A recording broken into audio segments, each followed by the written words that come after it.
Hello and welcome everyone to Shanvi Study Circle, the only platform where you will get all the B.Ed lesson plans and micro teaching plans. So don't forget to like and subscribe this channel.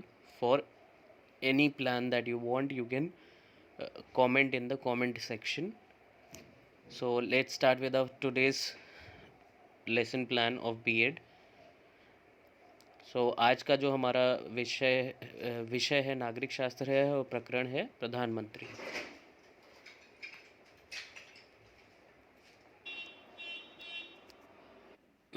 तो सबसे पहले हम entries fill करते हैं, जैसे कि यहाँ पे आप देख पा रहे होंगे।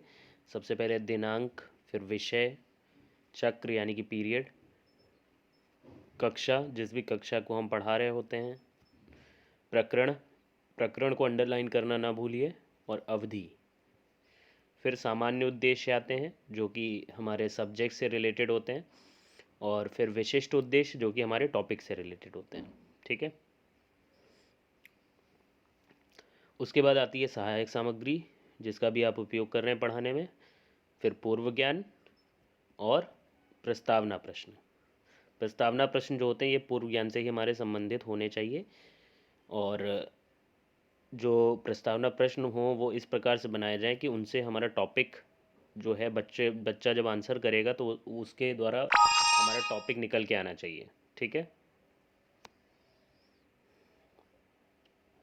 फिर हमारा प्रस्तुतिकरण आता है, तो इसमें हम 3 टीचिंग पॉइंट्स बनाते हैं, 3 शिक्षण बिंदु रहेंगे हमारे। पहला शिक्षण बिंदु जैसे कि यहाँ पे है प्रधानमंत्री का निर्वाचन, तो इसमें पहला प्रश्न पूछा गया है गांव का, और प्रत्येक जो हमारा शिक्षण बिंदु होगा उसके लिए 2 विकासात्मक प्रश्न के डेवलपमेंटल क्वेश्चंस हम फॉर्म करते हैं।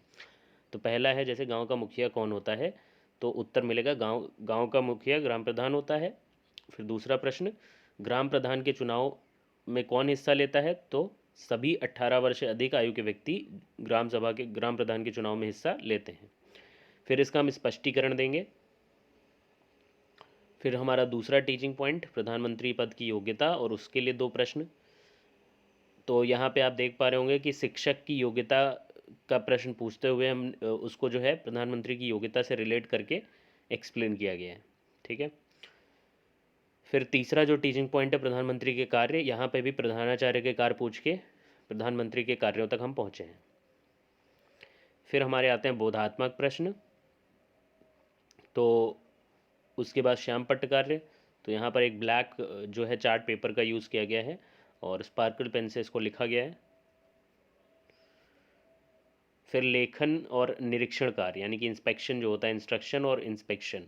सो जो छात्र अध्यापक होता है, जो टीचर होता है, वो स्टूडेंट्स को निर्देश देगा कि वो जो भी ब्लैक बोर्ड समरी है उसको अपनी कॉपी में उतारें, कॉपी करें, और खुद जो है वो क्लास का इंस्पेक्शन करेगा।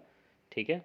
फिर पुनरावृत्ति प्रश्न और गृह कार्य हमेशा जो है पहला हमारा थ्योरेटिकल होना चाहिए और दूसरा एक्टिविटी बेस्ड होना चाहिए। Thanks for watching this video.